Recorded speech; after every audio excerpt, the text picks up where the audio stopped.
This is a video about geometry and parallel and perpendicular lines. We'll be looking at what these are, what the notation surrounding them is, and how we construct them. Let's start with parallel lines. This diagram shows two parallel lines. The lines are called AB and CD. The arrows that we have on these two lines pointing in the same direction indicate that the two lines are parallel. These two lines will never meet, and they'll always remain the exact same distance apart. If I want to write down that AB and CD are parallel without using words but just using symbols, that's called notation, and it would look like this. AB is parallel to CD. Note that the symbol for parallel lines looks just like a pair of parallel lines. Never make the assumption that two lines are parallel unless you see the word parallel used in the question or you see arrows indicating that the lines are parallel. Now we're going to have a look at how to construct parallel lines. For this construction, you'll need a ruler and a set square. Either of the set squares in your geometry set will do. We are going to construct a line through A, which is parallel to L. Note in this diagram, A is the point and L is the name of this line. Sometimes you'll find if there are no points marked in a line, the line may be given a name that is a lowercase letter. The first thing that you should do is make a copy of this diagram in your own copy. Make sure that you have your ruler and your set square to hand, and then follow the example through and see if you can successfully construct the parallel line. The first thing that we should do in order to complete this construction is just note that a construction means that we need to be very accurate. We can't do it by eye. I can't just stick down my ruler and draw any line and say, yeah, that looks parallel. So instead, I have to be really, really meticulous about it.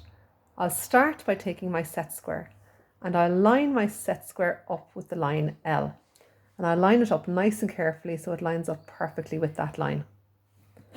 Next, I'm going to take my ruler and I'm going to sit my ruler next to my set square.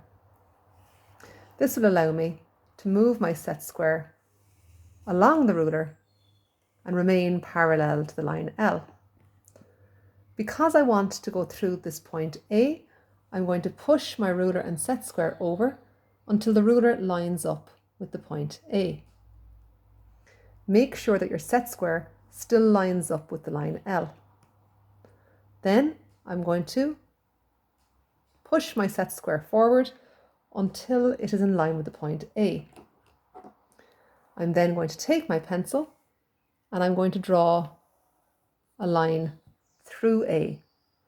This line that I've drawn is parallel to the original line. When I remove my set square and ruler, I can see that these two lines are parallel.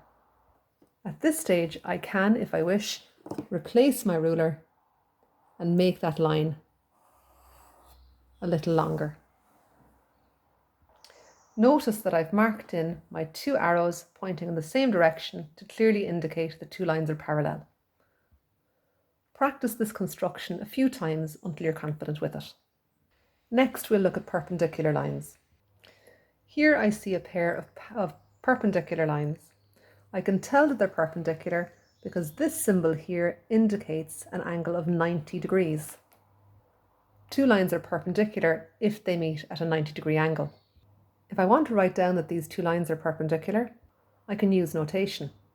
That just means using symbols. I can say the line L is perpendicular to the line M.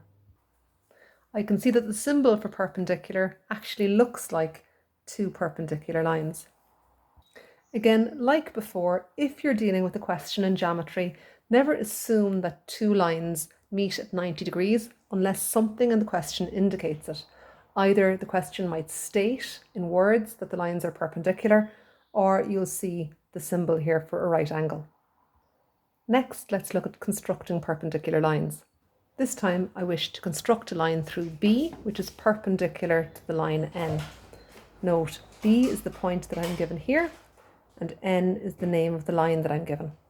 Again, because I'm told to construct, I need to be very particular about this. I can't just put my ruler down and draw what I think is a perpendicular line. I have to be really particular about it.